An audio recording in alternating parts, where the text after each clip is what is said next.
Hello there everyone, it's Carol from the Crafty Emporium. Hello.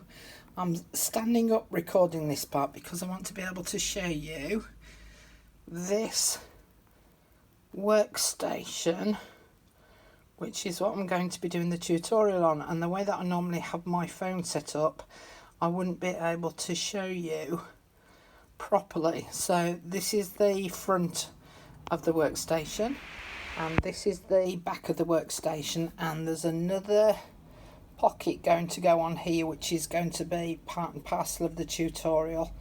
So yeah, I'm looking forward to showing you how to make this. You might be quite surprised how easy it is. Okay, I'll see you in a minute in my proper setup. Bye for now. Hello there again everyone. Okay, I'm back in my proper place of filming, so you can see now why I had to do the wobbly hand video, because you can't see it properly if I sat in my normal position. So I'm going to do a bit of a process, show you the process of how I made this, because I don't want to make another one because I don't need two. So I'm going to talk you through and demonstrate to you the process of how you go about making one of these, but I think you'll be surprised at the materials that we use. And so, as you can see, there's lots of little boxes here to put your bits and pieces in. There's this strip across here where you can put your bulldog clips on it, and then on the back there are more pockets, and there's a really long one here so that you've got somewhere to put your rulers. And I've left this space blank because this is the box that I'm going to show you how to decorate and how you would then attach it to the actual board. So I'm going to put this to one side and I'll show you the materials that I used. Now, as I say, you might be quite surprised about what we actually used to make this, but I'm going to need a few sheets of card. Now I'm using black because that's what I want to cover the outside of my boxes with and for the base, and this is about a 120 to 160 GSM card. And then I'm going to use a couple of sheets of the Stamperia Alchemy paper. Now, part of the reason why I'm using the Stamperia paper is because of these journaling cards that are in the packs, and there are some others. So there's some rectangular ones, there's some square ones, and there is also, when I can get to it, there we go, so there's some tags as well. So you could use those for decorating the front of the boxes up. You don't have to have this, it's just that I felt that they were quite a handy size and shape to have to hand. So that's what I'm going to be using. Now the other thing that I'm going to be using is, I'd rather have a bowl of Cocoa Pops. Okay, my singing's rubbish, I know. But I actually purchased these specifically for this reason. So you know how you can buy the pack, and it's got the multi little mini boxes in of these cereals. So I'm actually going to be using these boxes as my base to form each of the pockets on the front of the workstation. Now, if you haven't got any of these, don't worry. Because you can use any kind of boxes.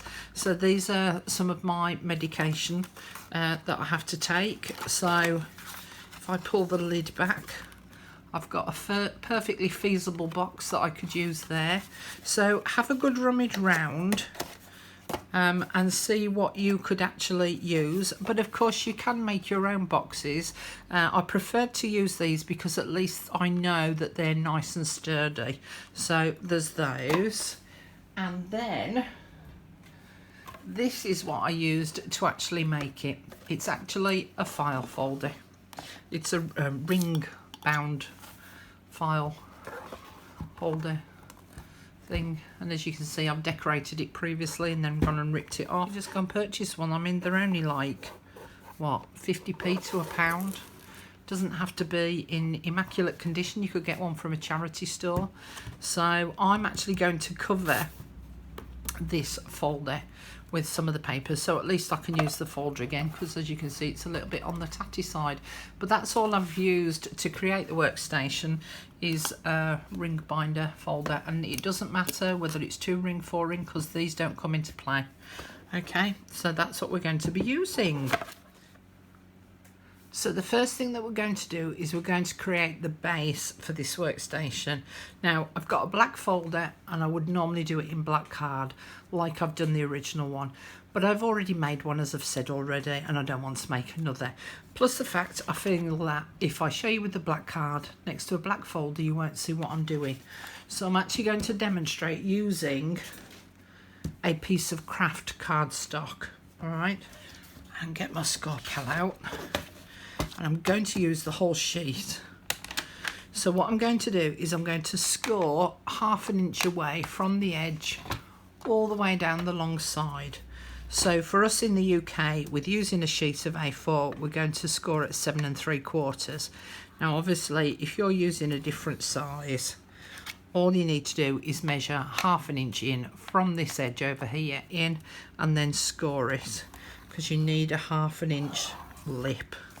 And then I'm going to spin it round and do the other side, only because I find it hard to do 1/2 inch over here, crossing my hands to hold onto the card.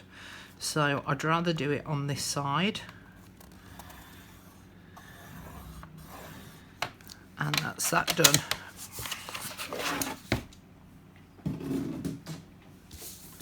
We're then going to fold over those flaps, and all I'm doing is finger pressing. They don't need to be completely burnished. And then fold over the opposite long side, so that you end up with almost like a little tray, I suppose. We then get the ring binder and we're going to open it up and sit it on the card, and open it up until it touches where those fold lines are, and this will now act as the base. And you need to try and get it centralized, because these folders are made bigger than the actual papers that you're going to put in. So hoping you can see this. So that's the edge of my card, that's the edge of the folder, so I need to kind of centralize it a bit.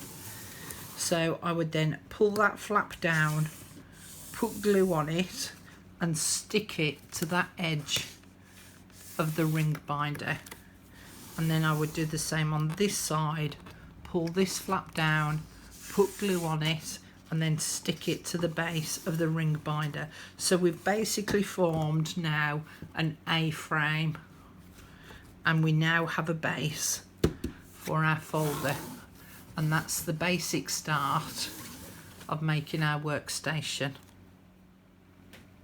Now just for ease, I have removed that base piece of card, just because A, I don't need it, but it also makes it easier for me to show you the next step as well.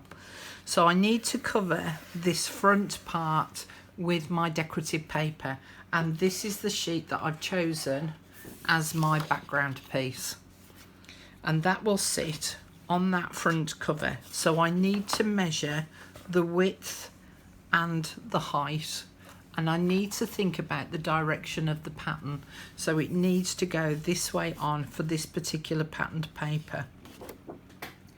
Now fortunately, with our A4 ring binders, a sheet of 12 by 12 sits on there really nicely widthways and gives us a little bit of a border at each side.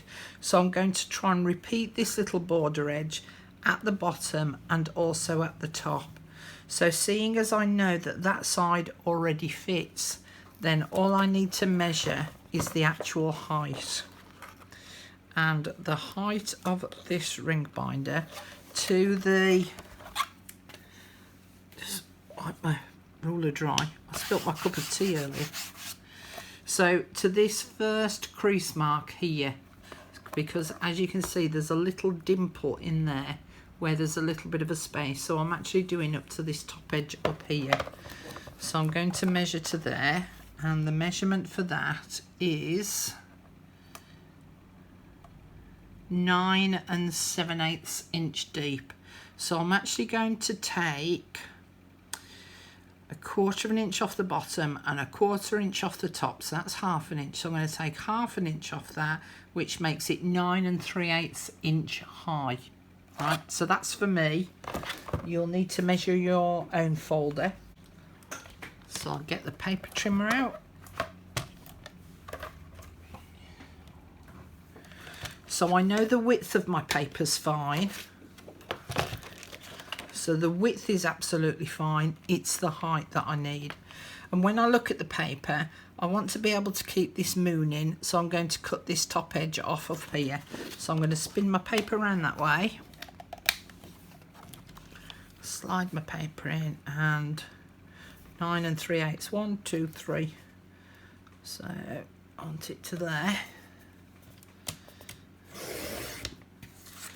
And you need to keep this piece that you've cut off.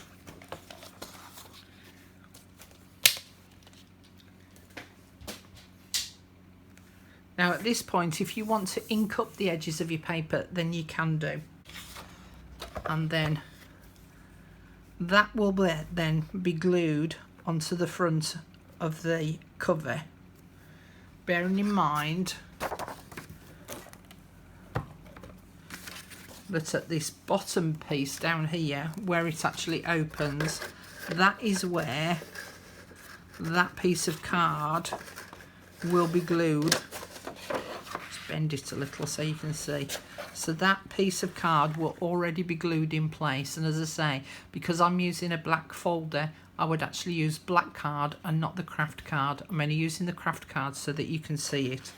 And then this piece of paper will then sit over the top of that card and on the front face of the folder. So that's that step. So at this point, we've already cut out the piece of paper, decorative paper, that we're going to put on the front of the ring binder. Now you can cut a second piece out and glue it in exactly the same fashion onto the back of the ring binder as well. And then that's that part covered.